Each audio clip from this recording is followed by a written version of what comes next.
Cinema പ്രേമികൾ ഏറെ കാത്തിരിക്കുന്ന ചിത്രമാണ് മോഹൻലാൽ ജിത്തു ജോസഫ് കൂട്ടുകെട്ടിൽ റിലീസിനൊരുങ്ങുന്ന ചിത്രമായ നേര്. മോഹൻലാൽ വക്കീൽ വേഷത്തിലെത്തുന്ന ചിത്രത്തിൽ നായികയാവുന്നത് പ്രിയാമണിയാണ്. കോടതിയും വ്യവഹാരവും നിയമയുദ്ധവും ഒക്കെ തികച്ചും റിയലിസ്റ്റിക്കായി അവതരിപ്പിക്കുന്ന ഒരു ലീഗൽ ത്രില്ലർ ഡ്രാമയായിരിക്കും ഈ ചിത്രമെന്നാണ് ട്രെയിലർ നൽകുന്ന സൂചന. എന്നാൽ മലയാളികളുടെ സ്വന്തം മോഹൻലാൽ എന്ന മഹാപ്രതിഭയുടെ സ്ലോ ഡെത്ത് ആരംഭിച്ചിട്ട് കുറെ കാലമായി എന്നാണ് അഡ്വക്കേറ്റ് സംഗീത ലക്ഷ്മണ ഇപ്പോൾ പറയുന്നത്. നേരെന്ന മോഹൻലാൽ ജിത്തു ജോസഫ് ചിത്രത്തിന്റെ ട്രെയിലർ പുറത്തുവന്നതിനു പിന്നാലെയാണ് സംഗീത ലക്ഷ്മണിയുടെ പ്രതികരണം. ചിത്രത്തിൽ മറ്റൊരു വേഷം കൈകാര്യം ചെയ്യുന്ന അഡ്വക്കേറ്റ് ശാന്തി പ്രിയയെ നേരിലേക്ക് പരിഗണിച്ചതിന്റെ കാരണവും അഡ്വക്കേറ്റ് അക്കമിട്ട് നിരത്തുന്നുണ്ട്. കോർട്ട് റൂം ഡ്രാമ എന്നൊക്കെ വിശേഷണം കൊടുത്ത നേരെന്നൊരു സിനിമ പടച്ചിറക്കുമ്പോൾ ശാന്തി മായാദേവിയെ പോലൊരുത്തിയുടെ കൈപിടിച്ച് പൊക്കിക്കാണിക്കുന്ന മോഹൻലാലിന്റെയും ജിത്തു ജോസഫിന്റെയും സൂക്കേട് എനിക്ക് നല്ലപോലെ മനസ്സിലായിട്ടുണ്ട്. നിങ്ങൾക്ക് മനസ്സിലായിട്ടില്ലെങ്കിൽ അത് എന്റെ തകരാറല്ല എന്ന് പറഞ്ഞുകൊണ്ടാണ് മോഹൻലാലിനെതിരെയും നേരെന്ന സിനിമയ്ക്കെതിരെയും അഡ്വക്കേറ്റ് സംഗീത ലക്ഷ്മണ പോസ്റ്റിൽ പറയുന്നത്.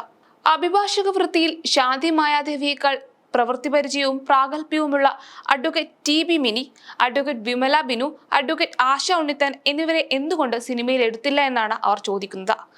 അതിന് കാരണവും അവർ തന്നെ അക്കമിട്ട് നിരത്തുന്നുണ്ട്.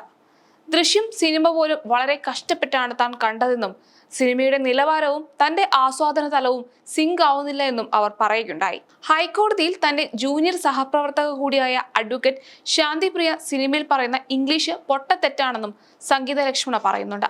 പോലീസ് ഇൻവെസ്റ്റിഗേഷൻ മാത്രമല്ല, കോർട്ട് പ്രൊസീഡിംഗ്സും മുഴുവനായി മോശപ്പെടുത്തിക്കൊണ്ടാണ് സിനിമയിൽ ചിത്രീകരിച്ചിരിക്കുന്നത്. മോഹൻലാലിനെ ഹീറോവൽക്കരിക്കാനായി മാത്രമാണത്. എന്റെ പണം എന്റെ സിനിമ, എന്നാൽ പിന്നെ പോലീസും കോടതിയും എന്റെ വഴിക്ക് എന്ന തരത്തിലാണ് സിനിമ പിടിച്ചിരിക്കുന്നതെന്നും അവർ പറയുന്നു. തൊലിവെളുപ്പും ചെറുപ്പത്തിന്റെ തിളപ്പവുമുള്ള ഒരു പെണ്ണ് ജൂനിയർ ആർട്ടിസ്റ്റ് ആയതുകൊണ്ടാണ് അഡ്വക്കേറ്റ് ശാന്തിപ്രിയയ്ക്ക് സിനിമയിൽ അവസരം ലഭിച്ചതെന്നും ശാന്തിയേക്കാൾ മിടുക്കരായ ജൂനിയർ അഭിഭാഷകർ ഇവിടെ ഹൈക്കോടതിയിലുണ്ടെന്നും അവർ പറയുന്നു. അഡ്വക്കേറ്റ് ശാന്തിപ്രിയ വനിതാ അഭിഭാഷകർക്ക് തന്നെ മാനഹാനി ഉണ്ടാക്കുന്ന പ്രകടനമാണ് കാഴ്ചവെച്ചതെന്നും അവർ പറയുകയുണ്ടായി. എന്നാൽ സംഗീത ലക്ഷ്മണിക്ക് അഡ്വക്കേറ്റ് ശാന്തിപ്രിയയോട് അസൂയാണെന്ന് മാത്രം പറയരുതെന്നും അവർ പറയുന്നുണ്ട്.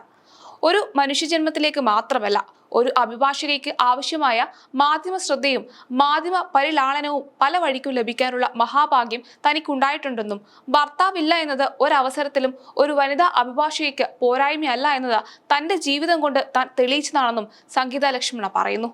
തന്റെ നല്ല പ്രായത്തിൽ തന്നെ മോഹൻലാലിനെ അടുത്ത് കിട്ടിയിട്ടുണ്ടെന്നും എന്നാൽ സിനിമയിൽ റോഡ് തേടി പോയിട്ടില്ല, വന്നിട്ടുമില്ല എന്നാണ് അവർ കുറിപ്പിൽ പറയുന്നത്. മോഹൻലാലുമായി അതിൽ കുറഞ്ഞതിനോ കൂടുതലിനോ സംഗീത ലക്ഷ്മണ പോയിട്ടുണ്ടെങ്കിൽ അത് സംഗീത ലക്ഷ്മണ ആവശ്യപ്പെട്ടതുകൊണ്ടും മോഹൻലാൽ ആഗ്രഹിച്ചതുകൊണ്ടുമാവും എന്നും അവർ കൂടെ പറയുന്നുണ്ട്. മോഹൻലാലും മോഹൻലാലിന്റെ സൈബർ ഗുണ്ടകളും ജിത്തു ജോസഫും ശാന്തിപ്രിയയും കൂടുതൽ തന്നെ കൊണ്ട് പറയിപ്പിക്കരുതെന്നും പോസ്റ്റിൽ പറയുന്നു. ഫേസ്ബുക്കിൽ തന്റേതായ അഭിപ്രായങ്ങൾ ഒരു മടിയുമില്ലാതെ തുറന്നടിക്കുന്ന വ്യക്തിത്വമാണ് അഡ്വക്കേറ്റ് സംഗീത ലക്ഷ്മണിയുടേത്. എന്നാൽ അതുകൊണ്ട് തന്നെ സൈബർ പോരാളികളുടെ സ്ഥിരം ഇര കൂടിയാണ് അഡ്വക്കേറ്റ് സംഗീത ലക്ഷ്മണ.